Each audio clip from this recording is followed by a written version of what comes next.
Hey guys, you're in a nutshell with me, Ina. Alam niyo hindi lang po marriage fraud ang posibleng dahilan para i-refuse o i-deny ng IRCC ang isang spousal sponsorship application. Napakaraming mga posibleng grounds to refuse a spousal sponsorship application even if genuine ang inyong pagsasama. In this case, ang laki na naging problema nila, no? Yun kasing isusponsor na asawa criminally inadmissible to Canada.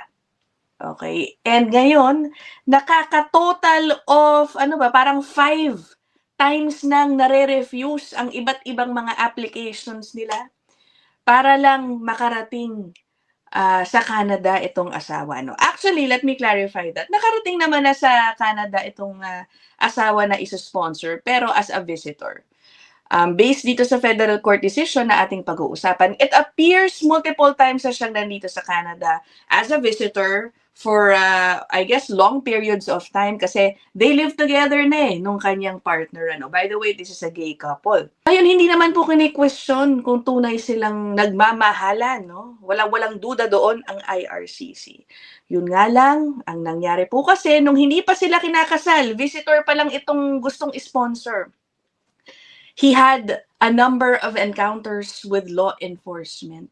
He was convicted of a number of crimes, and these convictions haunted him sa kanyang application, spousal sponsorship, and then the other applications that they filed, all of which were also refused. Okay, ang hirap, paano kaya pag ganito, no?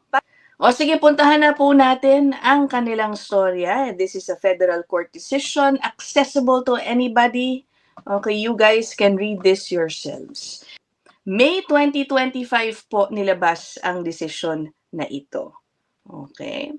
So ito po ang kwento, no? 58 years old na po yung asawa na isa-sponsor. Yung asawa po niya na nagsusponsor, Canadian citizen na taga Toronto. First time nakapunta ng Canada yung iso-sponsor, 1984 as a visitor. Nagkakilala sila ng kanyang future hubby noong 1987. Tapos nag-live together daw sila in Canada between 1990 and 1999. And again, from 2001 until 2016. So talagang long-term na yung kanilang relationship. They have been married naman since October 2015. Kung kailan pa kinasal, nagkaroon ng removal order para po dun sa asawa. So he was removed from Canada in 2016. And since then, they've been trying to get him back to Canada, whether permanently or temporarily. Later on, you will find out kung paano, no? Ito kasi ang naging problema. During his time in Canada, the applicant had significant contact with Canada's immigration enforcement and criminal justice systems. Ito po yung kanyang mga ginawa, no? 2001, na-convict ng DUI, driving under the influence, and obstructing a peace officer. Okay. He spent 18 days in jail for that. Okay. 2015 naman. Ito, isa pa. He pled guilty to 4 counts of fraud under $5,000 and he was sentenced to a cumulative total of 10 months in jail plus a day.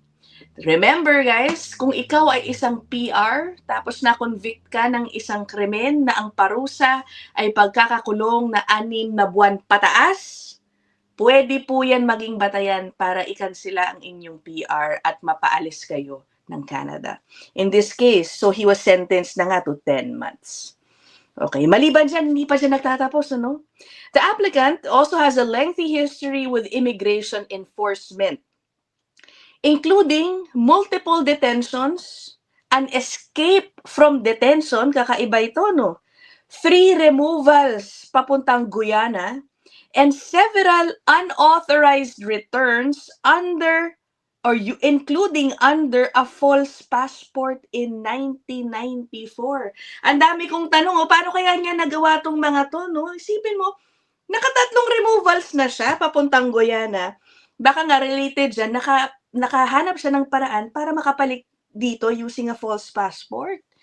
Oh, wow! Okay.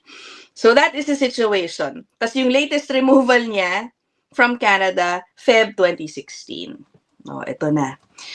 So, ang una po nilang spousal sponsorship application, March 2018. Ito ka-while rin, ano? Siguro pinalipas pa nila itong nangyari nga sa asawa. Maliban dun sa spousal sponsorship application, kumuha rin sila, nag-apply rin sila rather, ng isang temporary resident permit for a TRP. Okay, yung TRP, that is a permit that allows somebody to come to Canada kahit sila ay technically inadmissible na. There are many grounds na pwede pong pagbigyan yung ganitong mga kaso, no? I-research nyo lang din po.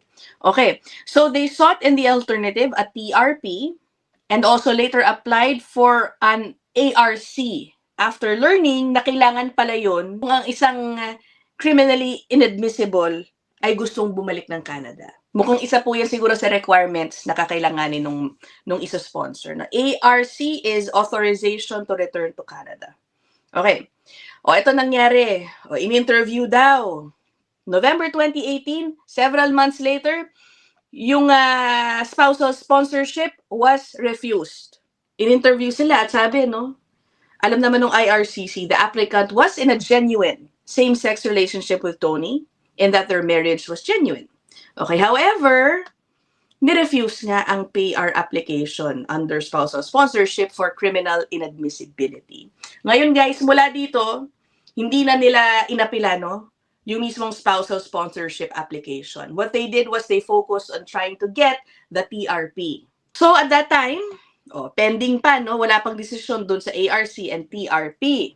Na-refuse for the first time yung kanilang applications noong June 2021, yung TRP and ARC. Pumunta sila sa korte noon, the litigation was settled, and IRCC reopened. Okay, yung ARC and TRP applications. Yan yung una nilang refusal dyan sa TRP. Maliban dun sa refusal sa spousal sponsorship. Okay, so binuksan ulit, no, sabi niya dyan, hindi, sige, i-assess nyo ulit. Second interview, April 2022. Nag-submit daw sila ng even more evidence sa IRCC. Siguro mga dahilan kung bakit dapat silang pagbigyan. Kasama sa kanilang mga submissions, ang sabi nila sana i-consider ang humanitarian and compassionate factors.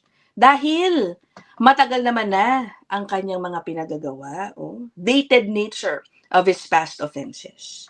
And also, tinistress na tunay naman ang kanilang pagsasama at magkakaroon daw ng negative impact yung kanilang paghihiwalay sa physical and mental health ng asawa na nandito sa Canada. And also, hindi raw maaring alternative yung kung sila ay magsasama sa Guyana dahil in Guyana, they are saying that there is severe mistreatment of LGBTQ persons, lalo na kung merong daw adverse conditions for persons like Tony, yung kanyang asawa dito, na nakaka-experience ng disabilities. Tapos nagbigay pa daw sila ng mga mukhang documentation tungkol sa mga nangyayaring discrimination sa LGBT community sa Guyana. Okay, ang nangyari, wala hindi pa rin sila nakalusot. So March 2023, again, na-reject. Punta sila sa korte muli at doon, binuksan na naman. IRCC agreed to reconsider the decision. Okay, ito na, pangalawang refusal na doon sa TRP. Months later, dininig ulit, di ba? Kasi nga sinabi, buksan. By this time, nakakuha po ng tinatawag na record suspension yung applicant from the Parole Board of Canada for his convictions in 2001 and 2015. Okay, ni-research ko, ano ba itong record suspension na yan? Ang ibig sabihin daw ng record suspension ay, it's a decision from the Parole Board of Canada na nagsasabing, na-convict ka na before, pero you've stayed out of trouble for a long time. Long enough na dapat hindi na ito nakaka-epekto sa iyong buhay. Parang ganon ang epekto ng dokumentong yan. Ang sabi, your criminal record is now kept separate and not visible in standard background checks. Okay, so yung mga usual employers, potential landlords, hindi na agad nilang makikita itong record mo. Okay? Ito yung nakita ko sa aking research. Okay. So parang kumbaga at this time, no, mas feeling siguro nila mas lumalakas na, mas tumitibay ang kanilang application for TRP. Pero hindi, na-refuse pa rin. Refuse the application for a third time yung TRP. Okay. So ito na tayo ha. Unang refusal yung sa spousal sponsorship application. Tapos, nakakatatlong refusal na dun sa TRP. Pero wag kayo, may isa pa. May pang-apat pa silang refusal dito sa TRP. O ito na, it was refused for a third time. Nag-object na naman sila doon sa kanilang refusal and the IRCC again agreed to reopen the decision. At sinabing, o sige, magbigay pa kayo ng updated documentation tungkol dito kay applicant. And they did that. They provided additional submissions highlighting his clean record and compliance over the previous decade. Sinasite din na non-violent rin naman daw yung kanyang past offenses. Okay, so una, meron na silang record suspension, di ba? And also at this point, nag-file po siya ng isang criminal rehabilitation application sa IRCC. Ano itong criminal rehabilitation application? Syempre, ni-research ko din, ano? Ang sabi po dyan, it's a formal request sa IRCC, basically, to ask the government to recognize na yung dati mong criminal offenses should no longer make you inadmissible to Canada. At inapprove, by the way, nung IRCC yung criminal rehab application niya. Sabi dito, March 2024, a different officer at IRCC approved the applicant's application for criminal rehabilitation. However, it wasn't enough. Okay? A month later, ni-refuse mismo again, no? Ni-refuse ulit yung kanilang ARC and TRP. And this federal court decision is yung time na ngayon, okay, dinala nila sa korte, yung fourth refusal nila for TRP. Ang daming nangyari, no? Guess what, guys? They have another chance at it because the judge decided in favor of the applicant. The judge decided na dapat ibalik muli sa iba na namang IRCC officer to redetermine at i-assess muli ang kanilang applications for TRP. Dahil medyo mahaba, isa-summarize ko na lang yung main arguments ni Judge for approving itong petition ng applicant. Ang sabi ni Judge, the officer basically failed to address one of the central issues sa application na ito. Thus, the applicant still pose a threat to Canada. In relation to that, ang sabi ni Judge, hindi daw meaningfully inassess nitong huling officer yung latest submissions ni applicant doon sa kanyang record suspension from the parole board and also yung nag-grant na criminal rehabilitation application from IRCC. Hindi raw na-explain kumbaga ng husto ni officer na bakit nakikita nyo pa rin itong criminally inadmissible kahit na ginawa niya na yung dalawang bagay na yan. Okay? Meron din pong binagyan si Judge na kailangan i-assess din yung human impact. Okay? Referring to the ongoing separation dun sa mag-asawa. Hindi rin daw inassess mabuti ng IRCC officer yung pinresentang documentation na kung sila ay magsasama doon sa Guyana will be persecuted according to the documentation that they submitted with their application. So ang sabi ni Judge, no, ito yan. Nor did the officer address the consequences of the refusal of the ARC, namely the continued and potentially permanent separation of the applicant and his spouse. Ang sabi nga, no, kasi nga daw dun sa Guyana, consensual same-sex relationship between men are criminalized. At in fairness kay Judge, tinake into factor din niya na so far, 7 taon nang pinaglalaban ng mag-asawa yung kanilang mga application. Considering that every time they objected to the refusals, they will laging nire-reopen yung case, di ba? Ang sabi ni Judge, he and his spouse are entitled to a prompt, fair, and reasonable decision that properly weighs all the evidence and comes to a justified, intelligible, and transparent conclusion that reflects the applicable legal and factual constraints. Okay, ang ending, the application is granted. Okay? But guys, take note na, hindi naman po sinasabi ni judge na dapat nang tanggapin si applicant papuntang Canada through the TRP. Hindi po yun ang sinasabi. Again, sinasantabi lang po muli yung refusal at i-reopen na naman for another review by another officer. Sabi niya dito, while I am not in a position to prejudge the outcome of that redetermination, sabi ni judge, should yet another unreasonable decision be rendered, a stronger judicial response may be warranted. So that is it.